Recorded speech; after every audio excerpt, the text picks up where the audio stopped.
राधा श्री कृष्ण का बचपन का प्यार थी।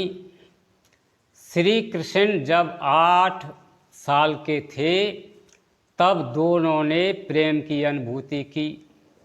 राधा श्री कृष्ण के देवीय गुणों से परिचित थी। उन्होंने जिंदगी भर अपने मन में प्रेम स्मृतियों को बनाए रखा। यही उनके रिश्ते की सबसे बड़ी खूबसूरती थी। श्री कृष्ण को केवल 2 ही चीज़ें सबसे ज़्यादा प्रिय थीं। ये दोनों चीज़ें भी आपस में एक दूसरे से गहराई से जुड़ी हुई थी, बांसुरी और राधा। कृष्ण की बांसुरी की धुन ही थी जिससे राधा श्री कृष्ण की तरफ खिंची चली गई। राधा की वजह से श्री कृष्ण बांसुरी को हमेशा अपने पास ही रखते थे। भले ही श्री कृष्ण और राधा का मिलन नहीं हो सका, लेकिन उनकी बांसुरी उन्हें हमेशा एक सूत्र में बांधे रही। श्री कृष्ण के जितने भी चरित्र मिलते हैं उनमें बांसुरी जरूर रहती है। बांसुरी श्री कृष्ण के राधा के प्रति प्रेम का प्रतीक। वैसे तो राधा से जुड़ी कई अलग अलग विवरण मौजूद हैं, लेकिन एक प्रचलित कहानी मैं आपको बता रहा हूँ। भगवान श्री कृष्ण से राधा पहली बार तब अलग हुई जब मामा कंस ने बलराम और कृष्ण को आमंत्रित किया था। वृंदावन के लोग यह खबर सुनकर दुखी हो गए। मथुरा जाने से पहले श्री कृष्ण राधा से मिले थे। राधा कृष्ण के मन में चल रही गतिविधियों को जानती थी। राधा को अलविदा कह कृष्ण उनसे दूर चले गए। कृष्ण राधा से ये वादा करके गए थे कि वो वापस आएंगे, लेकिन कृष्ण राधा के पास वापस नहीं आए। उनकी शादी भी रुक्मिणी से हुई। रुक्मिणी ने भी श्री कृष्ण को पाने के लिए बहुत जतन किए थे। श्री कृष्ण से विवाह के लिए वह अपने भाई रुक्म के खिलाफ चली गई। राधा की तरह वह भी श्री कृष्ण से प्यार करती थी। रुक्मिणी ने श्री कृष्ण को एक प्रेम पत्र भी भेजा था कि वह आकर उन्हें अपने साथ ले जाएं। इसके बाद ही कृष्ण रुक्मिणी के पास गए और उनसे शादी कर ली। कृष्ण के वृंदावन छोड़ने के बाद से ही राधा का वर्णन बहुत कम हो गया।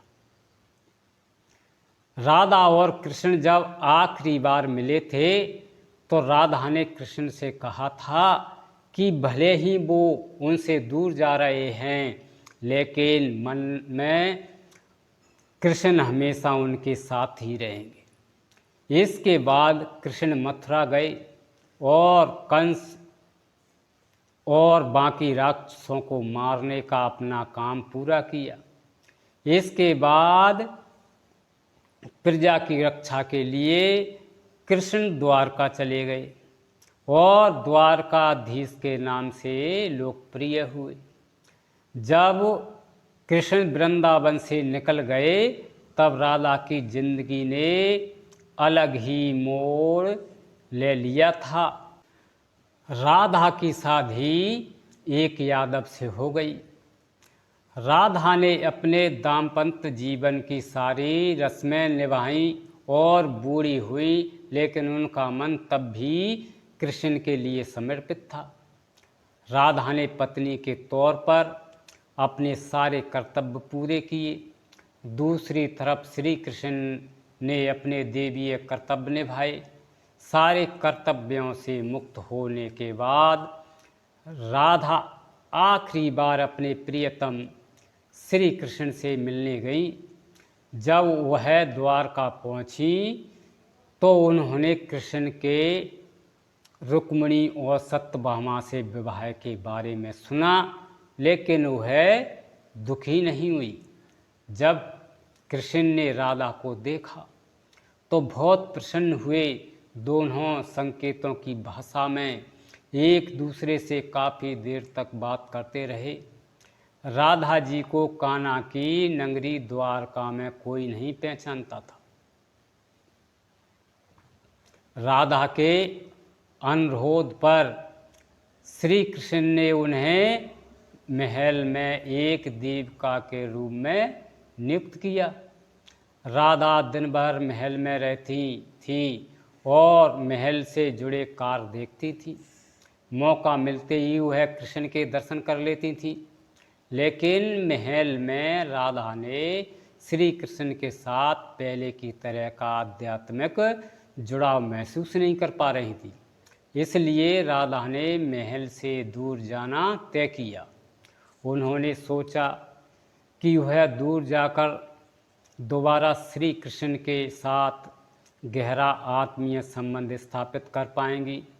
उन्हें नहीं पता था कि कहाँ जा रही हैं, लेकिन भगवान श्री कृष्ण जानते थे। धीरे धीरे समय बीता और राधा बिल्कुल अकेली और कमज़ोर हो गई। उस वक्त उन्हें भगवान श्री कृष्ण की आवश्यकता पड़ी। आखिरी समय में भगवान श्री कृष्ण उनके सामने आ गए। कृष्ण ने राधा से कहा कि वह उनसे कुछ मांगे, लेकिन राधा ने मना कर दिया। कृष्ण के दोबारा अनुरोध करने पर राधा ने कहा कि वह आखिरी बार उन्हें बांसुरी बजाते देखना चाहती हैं। श्री कृष्ण ने बांसुरी ली और बेहद सुरीली धुन में बजाने लगे।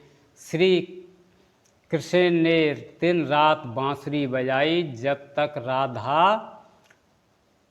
आध्यात्म रूप से कृष्ण में विलीन नहीं हो गई। बांसुरी की धुन सुनते सुनते राधा ने अपने शरीर का त्याग कर दिया। हालांकि भगवान कृष्ण जानते थे कि उनका प्रेम अमर है, इसके बावजूद वे राधा की मृत्यु को बर्दाश्त नहीं कर पाए। राधा की मृत्यु को बर्दाश्त न कर सके। कृष्ण ने प्रेम के प्रतीक अंत के रूप में बांसुरी तोड़कर झाड़ी में फेंक दी। उसके बाद से श्री कृष्ण ने जीवन भर बांसुरी या कोई वादक यंत्र नहीं बजाया। बोलिए जय श्री कृष्णा।